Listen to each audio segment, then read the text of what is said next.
Kiongozi yoyote mwenye dini ya Kiislamu anaishi nchi yoyote duniani akionyesha tu nia yake ya kuwa Uislamu ndio utawale na yawe ndio system ya maisha watu wa nchi yake, huyo automatically ni adui wa Marekani na Marekani atamtafutia sababu za kumuua.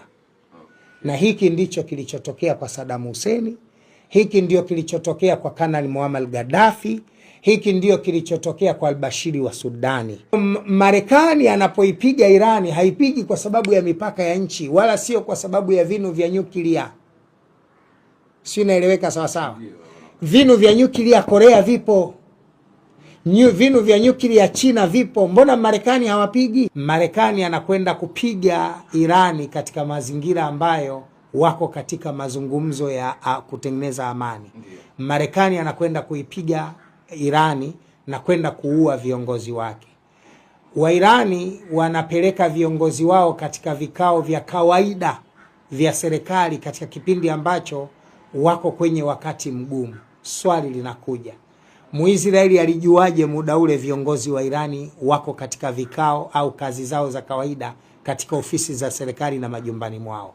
Maana yake information ya maisha ya viongozi wa Irani yako mikononi mwa machawa wa Marekani walio ndani ya Irani. Kwa hiyo ndani ya Irani kuna watu weshaandaliwa kwamba anapoondoka fulani na fulani na fulani nchi tunampa fulani. Huu ni mpango ushapangwa na Marekani na wanajua.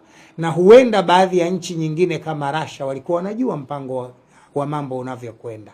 Ila kwa sababu wale ni timu moja na wanafanya kazi pamoja, wana malengo mamoja, ni lazima ukubali kwamba kuna siri imejificha katikati ya mataifa ya kimagharibi. Kwa sababu lengo la mataifa ya kimagharibi dhidi ya mataifa ya Kiasia yale yanayofuata misingi ya dini ya Kiislamu ni moja. Na hili lililofanywa Irani leo linaweza kufanywa nchi yoyote ya Kiarabu ikiwa tu wataamua kuishi katika misingi ya kidini. Marekani hajawahi kusaidia mahali popote pasi na maslahi yake. Hizo nchi zinazotajwa kuwa ni moja kati ya nchi za Kiarabu zinazopigwa na Irani leo, lazima ukubali kuwa hizo nchi zina bezi za kijeshi za Kimarekani. Na Marekani kwa kuwa ana jeshi pale, maana yake ana mikataba ya kudumu baina yao na Marekani katika hali za ulinzi wa kijeshi katika nchi zao.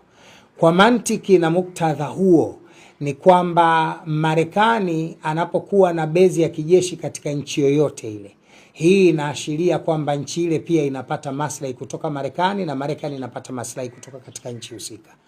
Kwa kuwa nchi hizi ambazo zinaizunguka Irani ni moja kati ya nchi za Kiarabu ambazo kama wangekuwa na msingi mmoja wa malengo mamoja katika kutetea imani na nguvu za kijeshi za kiimani, hizi nchi zilitakiwa kwanza zisiwe na bezi za Kimarekani za kijeshi.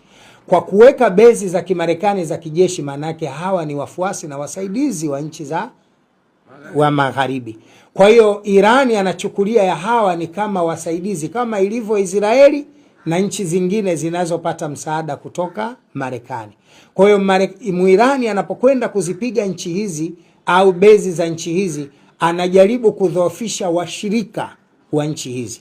Lakini mimi naiona kama ni salamu ambayo Muisraeli na Marekani anachokifanya leo katika nchi ya Irani ndicho kinaweza kwenda kufanywa Kuwait, ndicho kitakacho kwenda kufanywa Dubai, ndicho kitakacho kwenda kufanywa nchi nyingine zote, kama ambavyo ilifanywa katika nchi za Iraki, zilizofanywa Libya na iliyofanywa pale Sudani.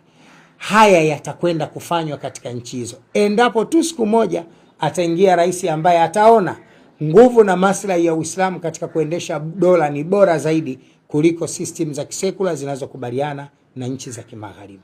Kwa hiyo anachofanya Muirani saizi, wewe umenipigia babangu, mimi nakupigia mwanao ili na wewe nikutie uchungu. Wewe umeniulia babangu, mimi nakuulia mjukuu wako ili na wewe upate uchungu.